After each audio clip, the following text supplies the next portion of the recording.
হচ্ছে শাপলা, এই যে শলা কাঠির মধ্যে ভরে এইভাবে ঠিক জিনিসটা এইভাবে নিতে হবে, দিয়ে ঠিক সাইজ মতন কেটে নিতে হবে। এই যে দেখো, এই যে ঠিক এরকম করে নিতে হবে।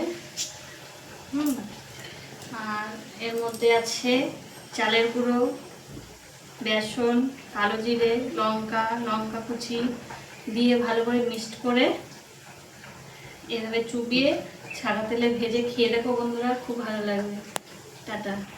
দেখো বন্ধুরা, বড়াগুলো ঠিক এরকম হবে, ঠিক আছে? খুব সুন্দর খেতে লাগবে, তোমরা বানিয়ে খেয়ে দেখবে, খুবই সুন্দর লাগবে। দেখো কি সুন্দর হয়েছে বড়াগুলো, দেখেছো? খুব সুন্দর হয়েছে। যারা যারা খাবেন চলে আসেন।